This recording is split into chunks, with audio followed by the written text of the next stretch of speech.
പഹൽഗാം സംഭവത്തിൽ ഇന്ത്യയെ പ്രതിരോധത്തിലാക്കി കേരളത്തിലെ കോൺഗ്രസിന്റെ എക്സ് അക്കൗണ്ടിലെ പോസ്റ്റ്. INC കേരള എന്ന എക്സ് അക്കൗണ്ടിലെ പോസ്റ്റാണ് മുൻ പാക് മന്ത്രി കൂടിയായ ഫവാദ് ഹുസൈൻ ഇന്ത്യക്കെതിരെ ആയുധമാക്കുന്നത്. അതോടൊപ്പം തന്നെ ഇന്ത്യക്കെതിരെ പ്രചരണം നടത്തുന്ന 14 യൂട്യൂബ് ചാനലുകളെ കൂടി കേന്ദ്ര സർക്കാർ നിരോധിച്ചിരിക്കുന്നു. പഹൽഗാം സംഭവത്തിൽ ഇന്ത്യയെ പ്രതിരോധിക്കുവാനായി ഇന്ത്യയിലെ ആഭ്യന്തര കാര്യങ്ങളിൽ നടക്കുന്ന പല സംഭവങ്ങളും പാകിസ്ഥാൻ ഉന്നയിച്ചിരുന്നു. ഈ പോസ്റ്റിലൂടെ കോൺഗ്രസ് പാർട്ടി ഉന്നയിച്ച കാര്യങ്ങൾ ഇങ്ങനെയാണ്. പഹൽഗാം എന്ന സ്ഥലം അതിർത്തിയിൽ നിന്നും 200 കിലോമീറ്റർ അകലെയാണ്. ഇത്രയും ദൂരെയുള്ള ഒരു സ്ഥലത്ത് എങ്ങനെയാണ് തീവ്രവാദികൾക്ക് ആയുധവുമായി എത്താൻ സാധിച്ചു? കൂടാതെ ഇത്ര കൃത്യമായി ആസൂത്രണം ചെയ്യാൻ സാധിച്ചു?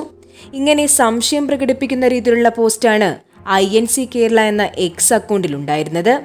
ഈ പോസ്റ്റ് അതേപടി പാകിസ്ഥാനിലെ നേതാക്കൾ ഏറ്റെടുത്തിരുന്നു.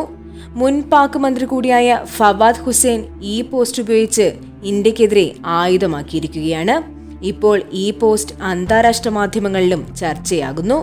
മുൻപ് ഉറിയിലും ബാലാകോട്ടിലും ഇന്ത്യ നടത്തിയ ആക്രമണങ്ങൾക്ക് കോൺഗ്രസ് തെളിവ് ചോദിച്ചിരുന്നു. സ്വന്തം മകൻ ചത്താലും കുഴപ്പമില്ല, മരുമകളുടെ കണ്ണുനീർ കണ്ടാൽ മതി എന്ന് വിചാരിക്കുന്ന അമ്മായിയമ്മയുടെ സ്വഭാവമായി പോയി കോൺഗ്രസിന്. അന്താരാഷ്ട്ര തലത്തിൽ പാകിസ്ഥാനെ ഒറ്റപ്പെടുത്താൻ ശ്രമിക്കുന്ന ഇന്ത്യക്ക് കനത്ത തിരിച്ചടിയാണ് ഈ പോസ്റ്റിലൂടെ കിട്ടിയിരിക്കുന്നത്. ഇന്ത്യക്ക് അകത്തു തന്നെ ഈ ആക്രമണത്തെപ്പറ്റി ആശയക്കുഴപ്പമുണ്ട് എന്ന രീതിയിലാണ് പാകിസ്ഥാൻ ഈ പോസ്റ്റിനെ ഉപയോഗിക്കുന്നത്.